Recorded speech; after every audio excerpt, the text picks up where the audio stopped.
Okay, so whenever we say the word flagship phone, what's the phone that comes to your mind? Let's ask the team. Okay, so what phone comes to your mind when we say the word flagship? Flagship. S25 Ultra. Of course, Apple iPhone 16 Pro Max. S25 Ultra? S25 Ultra. iPhone? It's either S25 Ultra or iPhone 16 Pro Max. But what if I tell you there's one flagship that ticks every box and still no one talks about it? It's the Vivo X200 Ultra.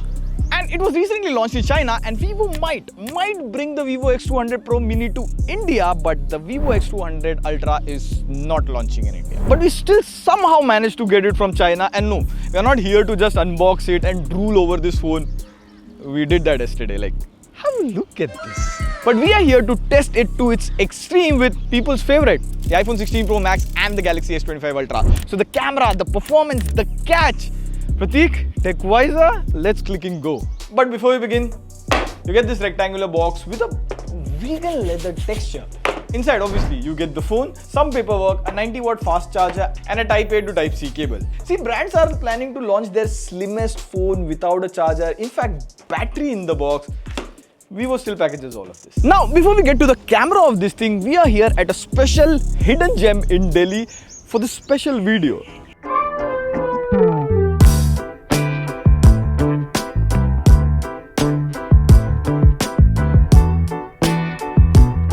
And even at this beautiful place, what really caught our attention is this design.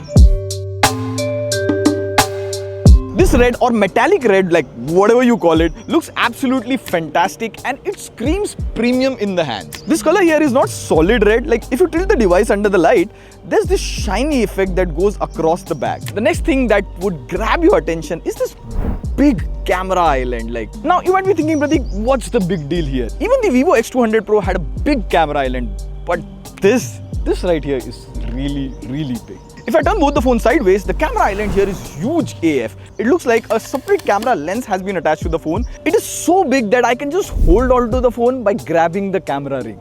And as it has this big camera island with big 6000 mAh battery, it weighs around 237 to 240 grams, which is slightly on the heavier side. The phone here is quite top heavy. There were times when the phone just slipped out of my hands because the top here is heavy. But overall, the design and build of the phone looks way premium. Like it looks way better than what it was in the photos. Now I know you might be itching to skip to the good part, right? Well, don't worry. We are going directly into the cameras.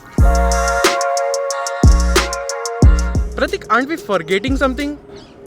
Oh, if you move the phone to the right side, you get a camera control button. So if you're on lock screen, just double press the camera button and the camera opens. You get it into landscape mode and swipe, you can switch between lenses. Now if you press one more time, it clicks pictures. You can hold and get burst mode. I mean, just like the iPhone, I have not used this button more than 2 to 3 times. And what's up with Android? Like OnePlus is now replacing their alert slider with action button. Now this camera control button here. I mean, love it or hate it, iPhone just starts a trend and Android companies blindly copies it. Now, the good part, the X200 Ultra comes with this huge camera setup here. The main camera sensor is not a 1-inch sensor like last year, but the main and ultra wide camera use the same freaking sensor. On paper, the specs are literally Pro Maxed out.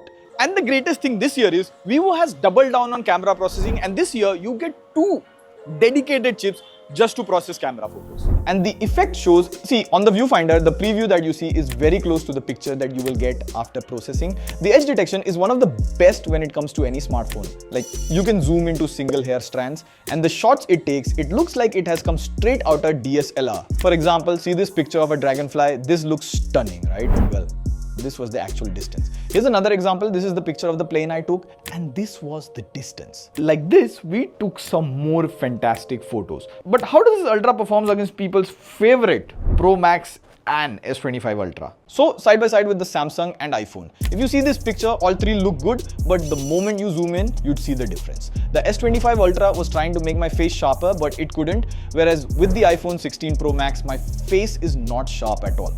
In this next photo, you'd notice 2 things. First, the X200 Ultra's main camera crops a little bit. It is a different focal length altogether. In fact, the Vivo camera app doesn't show 1x to 2x, it just shows now. Second, you'd notice in the light control, the S25 Ultra lighting is a bit flat. The iPhone has slightly overexposed the photo, whereas the X200 Ultra has got the light control and the skin tone is accurate. Even in this photo or in this photo as well, if you see iPhone has overbrightened the photos, the S25 Ultra has enhanced the blacks, but the X200 Ultra here has everything right and is close to natural. The next set of photo explains why hardware matters. If you see this photo in iPhone 16 Pro Max and S25 Ultra, you see Mrinal's face in the background is not blurred. Whereas in the X200 Ultra, the sensor is so big, it has added that natural blur. And look at the bokeh around Shoubik's face and look at Mrinal's face. Hands down, Vivo is straight up better in photos. Zoom test at last, the S25 Ultra and X200 Ultra can shoot photos in 100x, whereas the iPhone can go max at 25x. So we spotted some peacocks and this is the distance of the peacocks. Now if you see the photo, without a doubt, Vivo's photo here is the best. And this 200 megapixel periscope lens is so good. Vivo is actually selling an add-on lens for this. Now this is a proper telephoto lens that can give you 200mm optical quality zoom. We could not get that, but just tells you about the quality of hardware in the phone. So with this comparison, you get a clear idea that getting good photos by just software tuning was an old era that is gone. Now smartphone makers should tune software, but at the same time should also include bigger sensors, because that is the time now. Better hardware sensors plus better software. Now everything else with this phone is flagshipy. The X200 Ultra comes with a Snapdragon 8 Elite processor and it scores pretty high for an 8 Elite. You get 28 lakh on Antutu, higher than the S25 Ultra or other 8 Elite phones. Now since this is a flagship chip, obviously it can handle games like BGMI. We played for half an hour. Even heavier games like Wuthering Waves at 60 FPS. Both games here are smooth to play. Now coming to the part that we keep looking for most of the day. Display guys, display. The X200 Ultra comes with a 6.82-inch quad curved display. You get armor glass protection. Now the content watching experience is just like any other flagship. If you compare them with iPhone 16 Pro Max and S25 Ultra, the X200 Ultra seems slightly brighter. I'm not sure how much you can see on the camera. Now in terms of battery, it comes with 6000 mAh silicon carbon battery, which on a single charge of clicking a lot of photos and videos, in fact playing games and watching movies, it easily lasted me a day without any issues. And speaking of charging, it supports 90 watt fast charging, which takes about 45 to 50 minutes to go 100%.